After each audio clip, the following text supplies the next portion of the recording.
In this video, Dr. Pradip Jamnadas dives deep into the transformative power of fasting and its impact on your gut health and overall well-being. He reveals how modern lifestyles have disrupted our microbiomes, leading to diseases we never had before. Through practical advice, he explains how intermittent fasting, whole foods, and even simple changes like better sleep can dramatically improve your health, from reversing obesity to fighting inflammation. Get ready to explore how you can take control of your health today and start your journey towards a longer, disease-free life. And talk about obesity, I just want to throw in 2 points. If your BMI is over 40, you've just lost 7 years of your life. If your BMI is over 50, you've just lost 14 years of your life. This is not to be taken lightly. Obesity is just a phenotype of something that may be going on inside your body. It's not just, oh yeah, I'm obese. There are some patients that are obese, yes, and there's no inflammation in the body. When you look at the livers, and they don't have fatty liver, they don't have inflammatory markers, they don't have small dense LDL, they don't have atherosclerosis. And if I did a biopsy of their fat, it probably is not full of immunocytes. They're the minority. So we got to look at this in more serious. Obesity is not to be taken lightly. Not to be. If you want a functional, long life, then get your BMI down to normal. This is very important. So intermittent fasting, time-restricted feeding. Remember, your microbiome also has a circadian pattern. So if you're eating every 2 hours, you've shown no respect for the circadian pattern of your microbiome. So therefore, that microbiome is going to be stressed out. You're going to have the wrong kind. And that's been shown over and over again. You eat every 2-3 hours, and you're going to have a different type of microbiome than if you do time-restricted feeding. Because teleologically, through evolution also, you were not supposed to be eating every few hours. Go look at my previous videos on fasting to be convinced. You got to do time-restricted feeding. Okay, this is very important. So fasting, I think you can go look at my slides on that, but they do affect the microbiome and it affects your inflammation. Fiber, whole foods. Look, you're supposed to eat whole foods. I thought that food's okay in the upper portion of the gut, it gets digested, hardly any gets down to the colon. No, you need to be eating for you and your bugs. So you say, this is for me. All right, this is a dessert. If you're going to have one, this is for me. It'll all be absorbed halfway down my ileum already. It's all gone. Nothing left to go down to the bottom. Sometimes some gets down and causes small bowel overgrowth, small intestinal bacterial overgrowth, because those bugs that love sugar, they flourish in that terminal portion of your ileum, and you get this condition. In fact, 61% of obese patients probably have what is known as SIBO. 61% of obese patients probably have SIBO. What does that mean? That means they have small intestinal bacterial overgrowth. The dysbiosis that's going on in your colon, now these bacteria go to a different place to live. They start living in the intestine and cause havoc over there. So those are the patients who get a lot of GI symptoms. And SIBO can be treated and can be treated effectively. It can be even diagnosed effectively. You can diagnose SIBO. You can diagnose leaky gut. So all these tests can be done, but the point here is that you need to be eating whole foods with a variety of different types of fiber in your diet. And we know this from our Mediterranean diets, from the diets of people who eat whole foods. They get the right fiber, whole foods. You look at the similarity of all the blue zones. What do they eat? So some eat not that much fiber, but everything they do eat is all whole foods. So because it's all whole food, it will then introduce and bring in the right bacteria as well. So the Inuits, for example, they don't eat that much fiber. But what they do eat, what little they do eat, fosters the growth of the right microbiome. Yeah. Fermented foods. I tell all my patients to eat fermented foods. Every day you should be eating sauerkraut or kimchi or natto, natto if you like natto. The Japanese eat a lot of natto. What is natto? Natto is fermented soy. You can play with it at home. You can ferment soybeans and you can have that. Yogurt, of course, but I like kefir. I like kefir very much because I think that it actually gets down to the colon. and it has great benefit. More the different varieties of bacteria, the better. And this is very important. Fermented foods. Supplements. There are some supplements that I give my patients to improve their gut bacteria. One of them is, of course, omega-3, because I told you that it produces or stimulates rather intestinal alkaline phosphatase, which actually heals the gut, so that they get less leaky gut. And I give some patients prebiotics, which are fiber supplements. Fiber supplements, which I mentioned inulin before, and then there are other fiber supplements that are also available, but I like inulin very much. But there are other prebiotics that are available for my very sick patients. They're basically made out of natural foods that are full of fiber, and then they put it into a little capsule form, and that's helpful.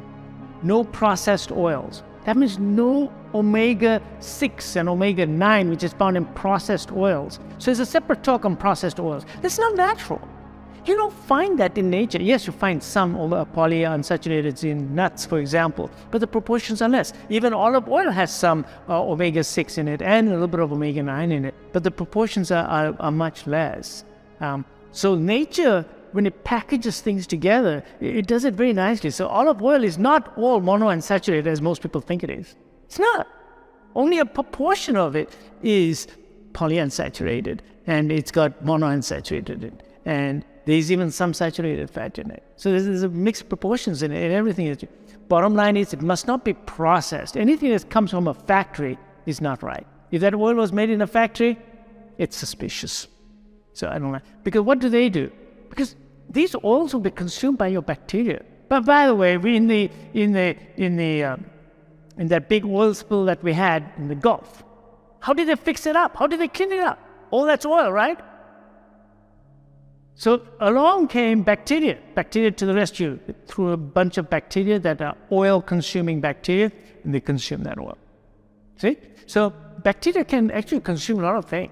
So if you live long enough, maybe in another 1,000,000 years from now, or 500,000 years from now, all the poisons that you're putting into your stomach, including plastics, for example, you will have bacteria in your gut that will be able to process all those bacteria, or all those products. But it's going to take you 500,000 years before you develop that type of ability. So I wouldn't wait that long. Processed food. No sweeteners, no preservatives, emulsifiers. Look, these things are all chemicals. They were made to preserve things for convenience, shelf life. That's why the processed oils are also used, like cookies, for example. Emulsifiers. Terrible. Hate emulsifiers. What is an emulsifier? An emulsifier is doing something that's unnatural. It's taking oil and water and putting it together, and it's emulsifying it so that it stays together. It's processed. Emulsifiers do terrible things inside your gut. Does the same thing. You're supposed to separate these things out. Emulsifiers, no good. No sugar. Sugar is a processed food. It's taken up by bad bacteria in your gut. Eat a lot of sugar, you got a lot of bad bugs in your gut. That includes high fructose corn syrup, which is really awful. Did you know that the metabolism of high fructose corn syrup is almost identical to alcohol? If your kids are taking high fructose corn syrup, you might as well give them a drink. It's that bad on the liver. So think twice before you give a kid any high fructose corn syrup. Fatty liver is one of the biggest problems that we have in kids today. And they're going to go on to get liver failure down the road. There's absolutely no doubt about it. True allergy workup. So some patients really have gut allergies, and that's why they have leaky gut. Yeah, and they may have gluten allergies. So you can do a gluten test, see whether they actually have gluten sensitivity or not. Sometimes it's the protein that's found in wheat or barley, rye, and oats.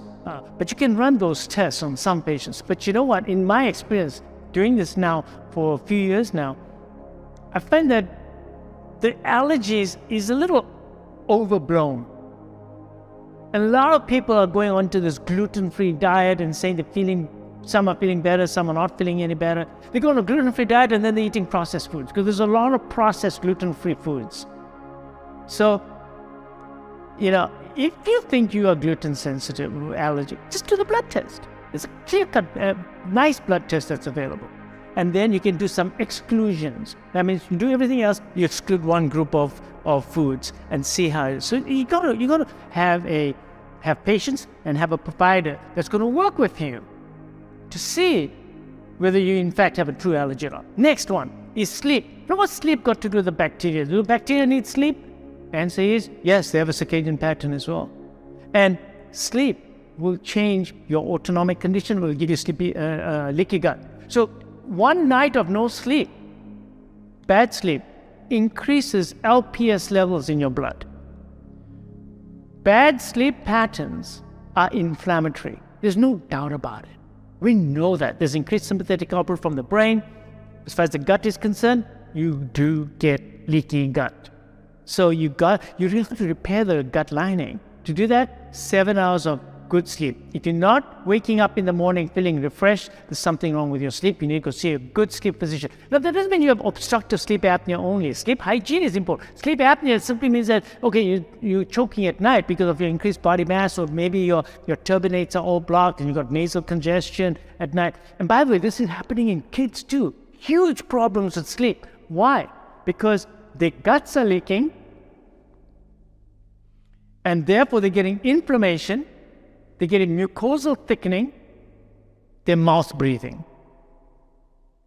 As a result, there's inflammation. There's a difference between nose breathing and mouth breathing. Mouth breathing causes inflammation. Inflammatory markers go up. So these kids are becoming inflamed, and they're getting obstructive sleep apnea at night because their noses are getting blocked, the congestion. That's why they get so much infection in their ears as well. So if you get a child that's constantly nose is blocked, get it checked out and get open. Do not accept mouth breathing. It affects their sleep patterns at night. It's going to affect their learning. And remember, there's a phase that you go through. If you don't learn it now, it's going to be very hard to learn later on. It's lost years. Sleep is not to be taken lightly, especially in children. So in adults, of course, it's very important too. If you have sleep apnea due to obesity or due to structural problems, you can take care of it. You can even sleep with a mask temporarily. But of course, the real treatment for obstructive sleep apnea in adults is weight loss, dietary changes. But your sleep hygiene is important. Watching blue light at night decreases the quality of your deep sleep as well. So you need to start dimming the lights, and you need to allow your body to get into that restful state before you go to bed. Stress management. Can stress increase gut leakiness and inflammation and inflammatory markers such as LPS? And the answer is a resounding yes. So you just have one bad stressful day, you've just had a bunch of LPS go through your body. It is so important. That is why everyone must learn some form of relaxation. Meditation is an excellent one. It's a lovely way to manage stress. And in it, I also added biophilia. So do you know what biophilia is?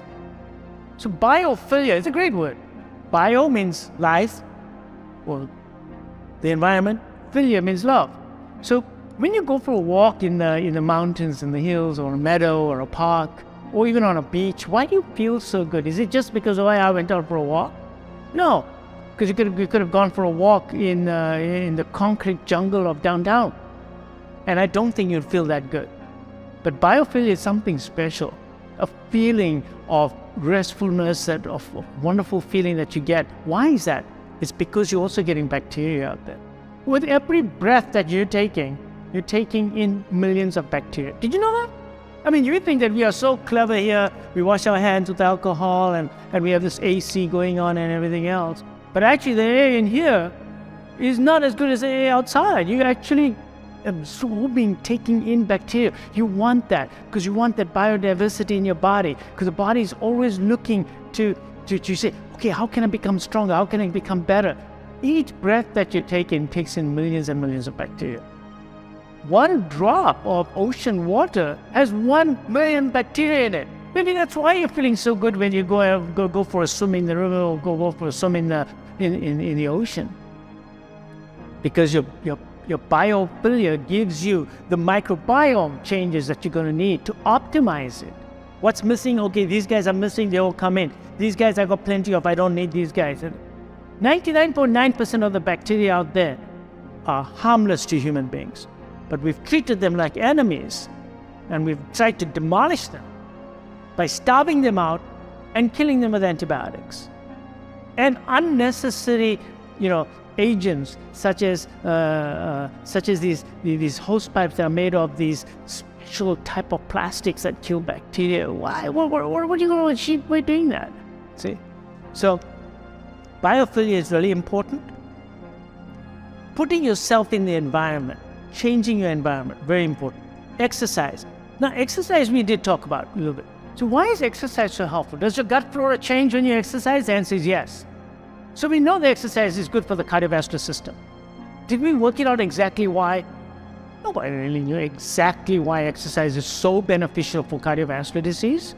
Yeah, having aerobic capacity is very good so that you don't get anaerobic and your heart rate doesn't go up too much and your blood pressure doesn't go up too much, so you can get the same wattage of work done with less effort. So you need cardiac fitness. Okay, that's different from the biochemistry of your arteries. To make your biochemistry better, exercise also helps, makes the blood vessels better. How? One of the ways it does is butyrate. So when you exercise, you're actually making butyrate, and butyrate actually improves the condition of your blood vessels, and it's anti-atherosclerotic. Hormesis. Why did I throw hormesis in there? Hormesis is a kind of a stress that the body goes through, and that hormesis actually improves your body for the next adventure. Does exercise change your gut bacteria also because it's a form of hormesis? And the answer is yes. So what happens is, let's say I go for a 4-mile walk or 3-mile walk. My body language is as follows. He's changed his environment. He's gone to a new place. And a new place is going to give him new challenges.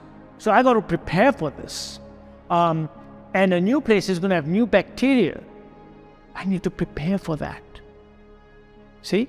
So it makes changes in the body, including your microbiome, because it anticipates that there's going to be a new environment and I got to be better able to handle this new environment. That's how your body knows. How did your body know? What are the markers that told it that there's change in a place that I'm in? So it's trying to maintain homeostasis.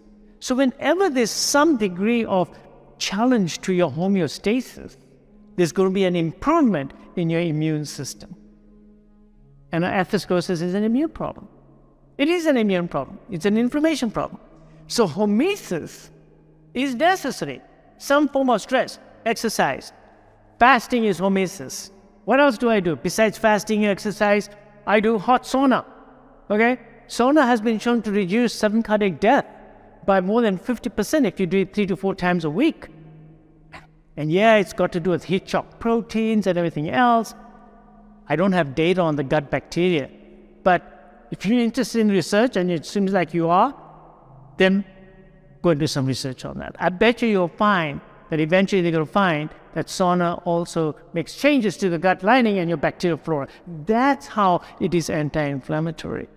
So some form of hormesis. You got to have some form of... And if you just sit around all day doing absolutely nothing, you sit in one spot for weeks after weeks, your immune system's all going to go down. The next bug that comes along, whether it's pneumonia or whatever, bingo, you're going to get it. You're going to get it. You're going to get the illness. And you're going to get a cytokine storm because your immune system was not regulated to say, okay, don't overreact, don't overreact, don't overreact. Remember the Treg cells I told you about? Remember the Treg cells in the intestines? Regulatory cells. These Treg cells are very important. They actually go to your thymus gland as well, and the thymus then, especially during development, that's the master that says, okay, all these following antigens, these are all friends. Don't react to them anymore, okay? Now go out and tell your immune system this answer. And they go out there and tell the whole body, hey, I got a whole bunch of friends here. You don't react to these guys, okay? Don't react to them. These are my friends, Tregs. And that's the homeostasis that we're supposed to be living in. And that's what this is all about, is maintaining that homeostasis. So you need to stress it every now and then a little bit, because what doesn't kill you strengthens you, right? Somebody said that. So There you go. So I hope that this was helpful about what I practically do in the office, because understanding the biochemistry of this is of course very complicated and coming up with more and more. But these are practical steps that you can take today. Today you can make these changes. None of these are that difficult. You can. You just have to make up your mind. Do you want chronic diseases of man today? Or do you want to die when you are 98 years old, just walking down the street and dropping dead? Because that's what I want to do. None of these chronic diseases and disability. We don't want that. Mentally also. You should be afraid about Alzheimer's. Alzheimer's, let me tell you, Alzheimer's is all inflammatory. It's mostly inflammatory. And you want to fight Alzheimer's, you do this. Can't guarantee you won't get it, because there are other forms of Alzheimer's too. But I'm telling you, you'll make a huge dent in your probability that you'll get Alzheimer's. So don't get Alzheimer's, don't get physical illness, don't get coronary artery disease, don't get end organ dysfunction. Yeah, keep your muscles strength, grow your muscles, keep them, sleep right, fix your gut bacteria. We'll catch you on our next trip. If you're coming on my next trip, it's going to be on the USS Enterprise. So I hope that you all can join me. Till then, be safe. If you like this video, then this one is strongly recommended for you. But if you want to see the whole series, please click here